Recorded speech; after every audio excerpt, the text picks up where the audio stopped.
actually talking about hoping to get a special deal with America in place by next Thursday.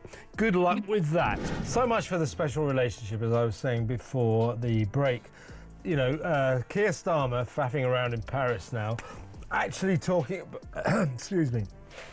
The point being that as of next Thursday, Donald Trump is imposing 25% tariffs on all car imports. Britain's special relationship with America is about to cost us dearly. Trump has just slapped a 25% tariff on all British car exports to the US, potentially devastating our automotive industry. While our government scrambles to make sense of this betrayal, the harsh reality is setting in. The special relationship Britain has proudly boasted about for decades might just be a comfortable fantasy we've been telling ourselves.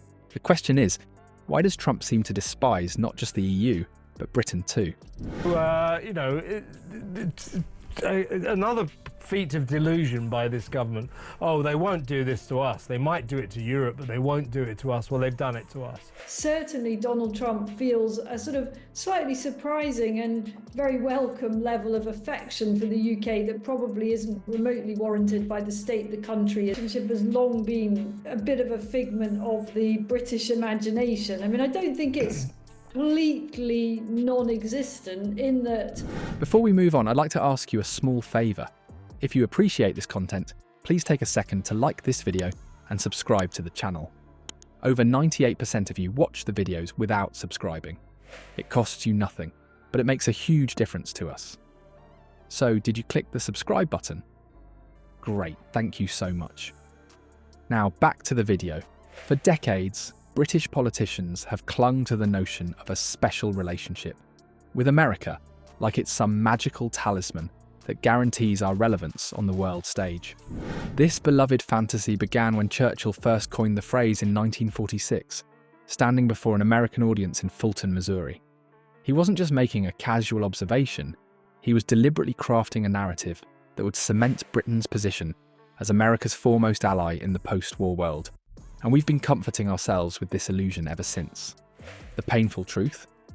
While British prime ministers fly across the Atlantic believing they're meeting with equals, American presidents consistently view these encounters as diplomatic courtesy calls, nothing more. From Eisenhower abandoning Britain during the Suez Crisis to Reagan failing to consult Thatcher before invading Grenada, the pattern is crystal clear.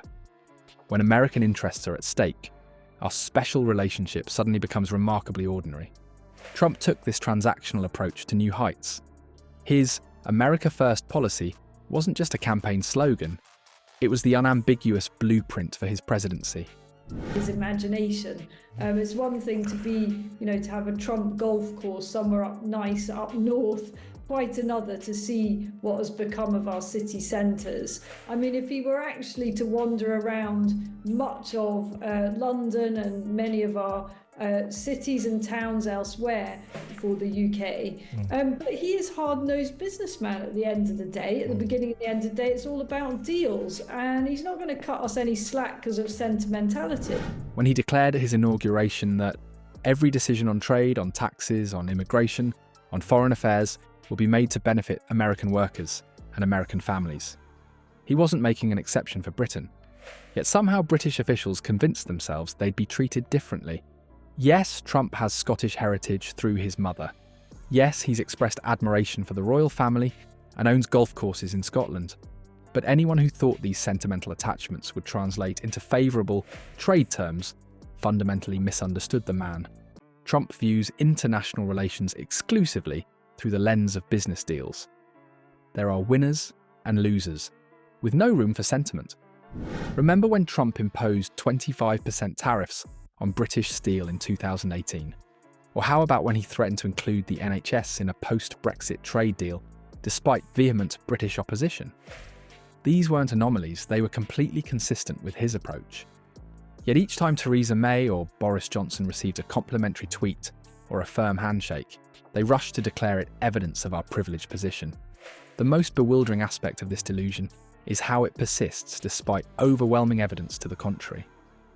When Trump publicly praised Brexit, then immediately threatened punitive tariffs against the UK, our politicians still somehow convinced themselves that Britain would receive preferential treatment in his second term. It's political self-deception on a national scale. This political self-deception becomes even more dangerous when we examine Trump's actual approach to Britain. Trump doesn't maintain a mental catalogue of special allies. He maintains a ledger of business opportunities, and in that ledger, the UK sits firmly alongside his favourite economic antagonist, the European Union. Trump's entire worldview reduces international diplomacy to business transactions. Every relationship has a bottom line, a profit margin, a return on investment.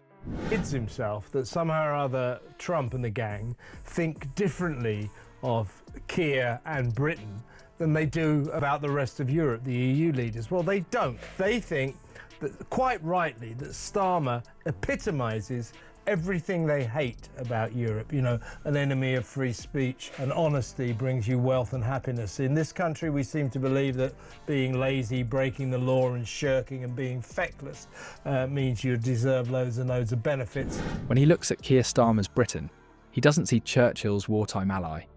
He sees another European-style economy with high taxes, strong regulations, and welfare programmes that run counter to his vision of unfettered capitalism. The ideological alignment between Starmer's Labour government and typical EU governance is unmistakable to Trump. Brexit may have physically removed Britain from the European Union, but Starmer's policy positions, centred on workers' rights, environmental protections and social safety nets, keep Britain firmly in the European economic paradigm that Trump has battled throughout his business and political career. Trump's friendship with Nigel Farage amplifies this perception. Farage has consistently painted Starmer as an EU sympathiser who would return Britain to Brussels' orbit if given the chance. When Trump declared that Starmer is not going to be good for your country, he was making clear his view that Britain's current leadership represents everything wrong with European governance: excessive regulation, restricted speech, and open borders. Starmer's team fundamentally misreads Trump when they arrange diplomatic niceties like state visits with the king. Such gestures mean nothing to Trump unless they're followed by concrete economic concessions. While Starmer speaks of shared values and common goals, Trump is calculating profit margins and trade advantages. The 25% tariff on British cars demonstrates this brutal reality. The UK auto industry, which employs 182,000 people directly and supports nearly 800,000 jobs across the supply chain, now faces an existential threat. Popular British exports like Minis, Land Rovers and Bentleys will see price increases of £10,000 to £45,000 in the American market. The resulting sales collapse could devastate communities from Sunderland to Solihull, with projected job losses exceeding 25,000 in the first year alone. Trump's message is unmistakable. Under his administration, historical alliances count for nothing when measured against domestic economic advantage. The British car industry is simply collateral damage in his broader strategy to force manufacturing back to American soil. So here we stand at the precipice. Britain's automotive sector now faces an existential threat from across the Atlantic. Not from a traditional enemy, but from our supposed closest ally. The harsh reality is that our politicians have been living in a fantasy world. While they've been reminiscing about Churchill and Roosevelt, Trump has been calculating profit margins. This delusion has left us woefully unprepared for the brutal economic landscape we now face. British leadership must quickly grasp what other nations already understand. International relations in the Trump era are purely transactional. Our sentimental attachment to the past won't save a single job in Sunderland or Oxford. Only clear-eyed economic pragmatism can do that.